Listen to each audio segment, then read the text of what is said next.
Hey. I just want you to know something. Yes? You see this? 4 yearbooks from high school, 4 yearbooks from college, 3 yearbooks from camp. There are over 200 signatures here, and not one of them said I was overbearing. Well, that settles that then, doesn't it? Hello and welcome, and if you're watching this on the day that I uploaded it, Happy New Year! One of the aspects of objective personality is blast versus consume.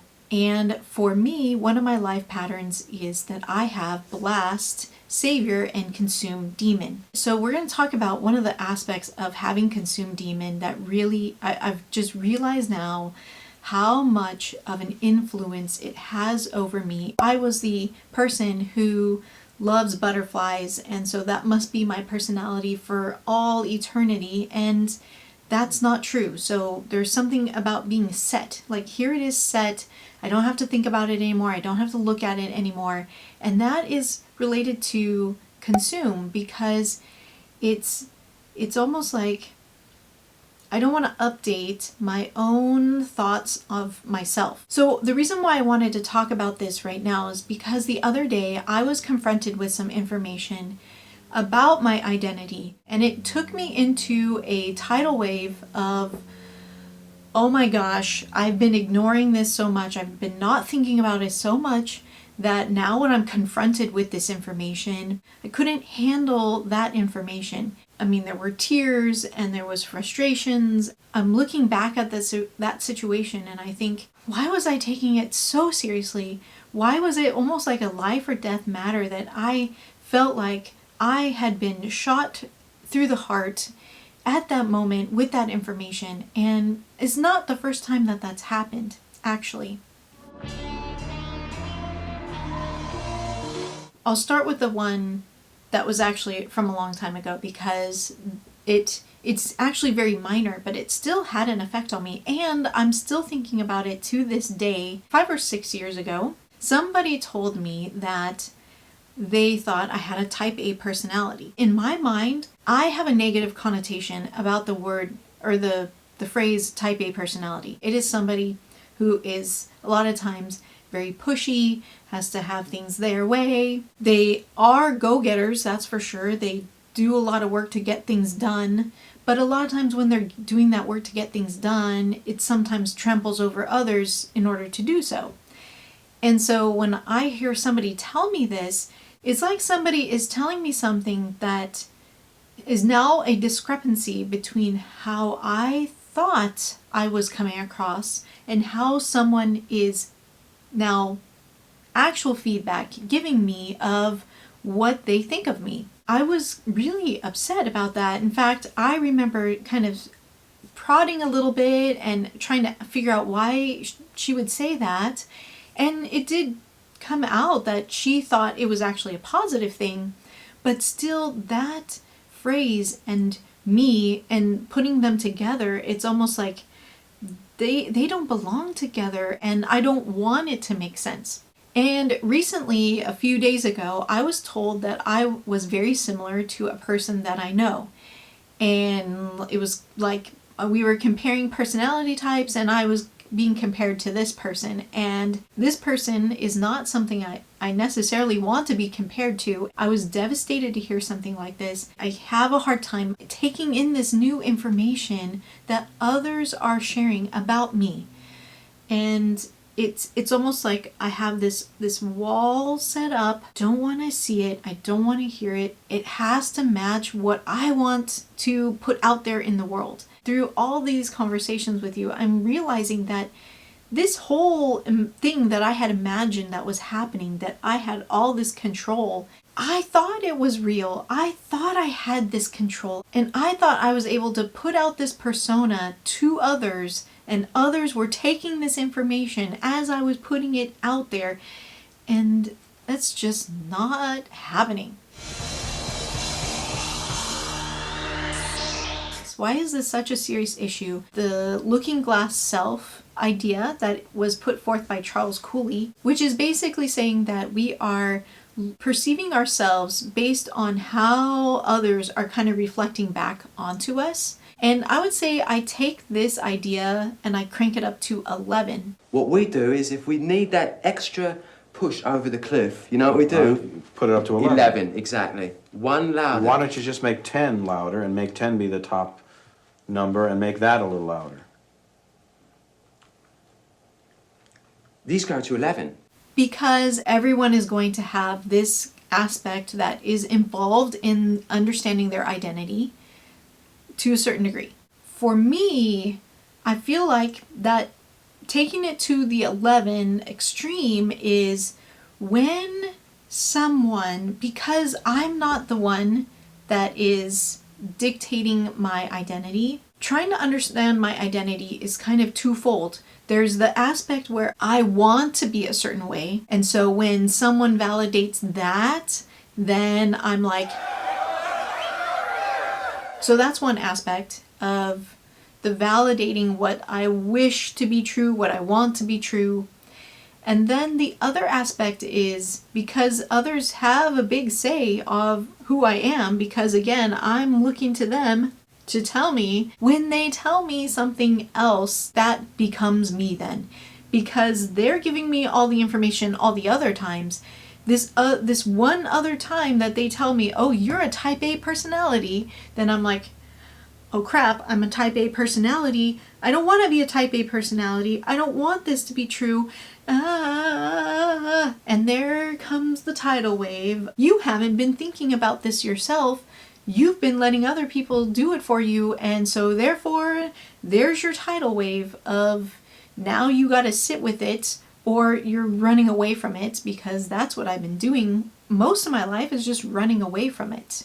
And then the last thing I would say that kind of ties into this whole thing is, like I said at the very beginning, it's a lack of wanting to update this information. It's not, that tidal wave is caused because I'm not taking the time to think through it and update it and just try to understand it from different angles, and it's just not happening. It's like, here, take this, okay, this is now right here, and whether you like it or not, that's what somebody said, so there you are, that's what you are. So why would I want to update when that's what I'm thinking is happening? If I don't think about it, if I don't acknowledge that it exists, then it's not true.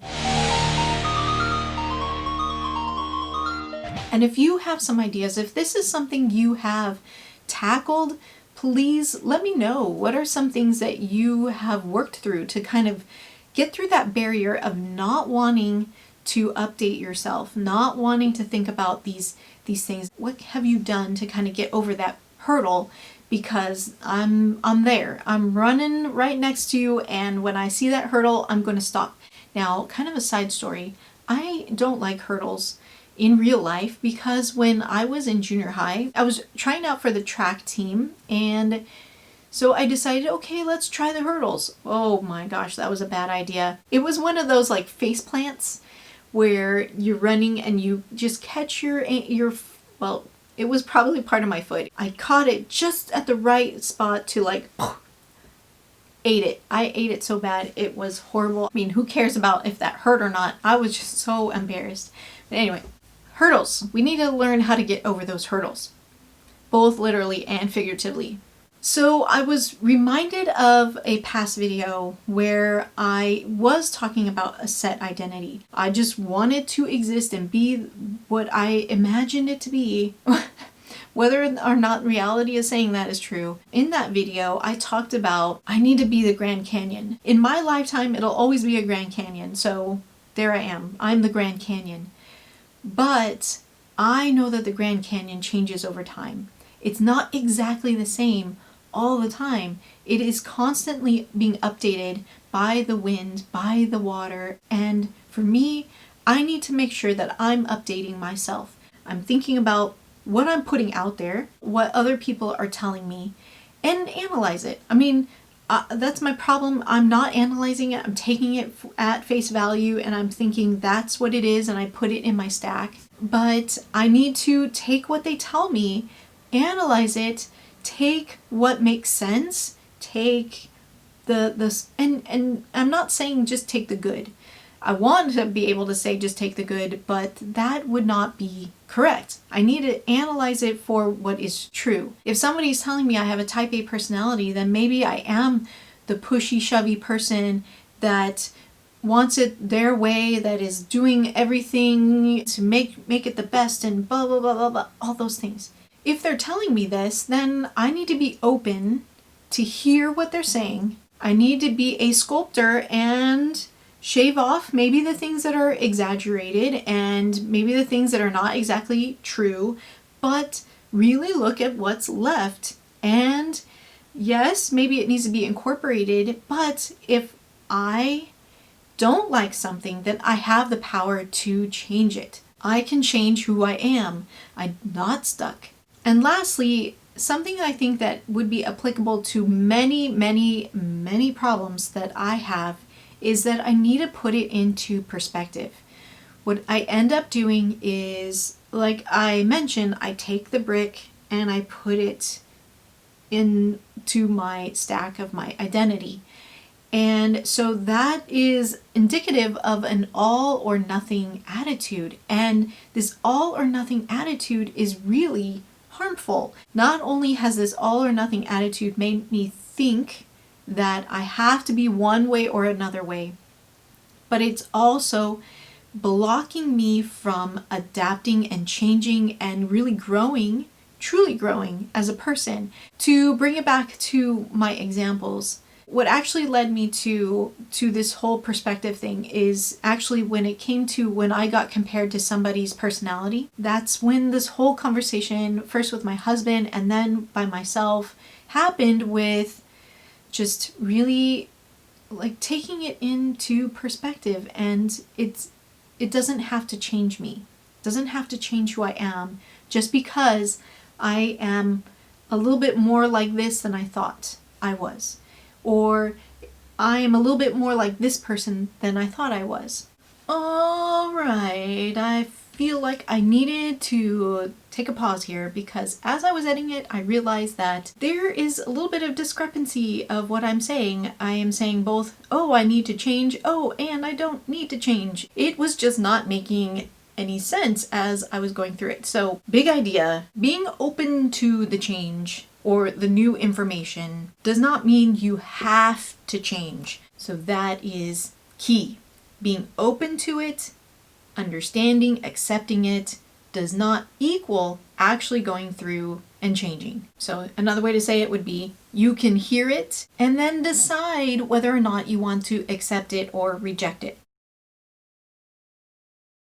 When I thought about like the ends of these examples where you have some really bad, historically they are labeled bad people, there are people out there that have the same personality as Hitler and they are not Hitler. And that's really what I needed to tell myself to really understand that there are going to be some similarities to maybe certain things like the types of problems that they have, but does that mean that they are that person? No. So many variants and so many other things that are added to someone's personality than just saying, oh, these characteristics are just like your characteristics. And if you are to find somebody that has the same personality as you and you don't respect them as a person, you don't like them, you don't whatever, you think they're horrible or whatever, it doesn't mean that they are you. You are a different person. You are not exactly like them. You are you. They are they. That is really what has helped me to really see there's a big spectrum. That is our video for today. I hope that you learned a little bit more. We talked a little bit more about personality type, blast versus consume, especially consume demon. And consume demon for someone who, if you're like me, then you also have demon identity. So hopefully we will break down those barriers that are preventing us from really seeing the bigger perspective. You have other things going into making you who you are. That includes life experience and then also your drive for growth. And with that, I will see you next time. And until then, take time every day to stop and think about yourself. Stop and think. We need like a song. Stop, stop, stop and think, think, think, think. Stop, stop, stop and think, think, think.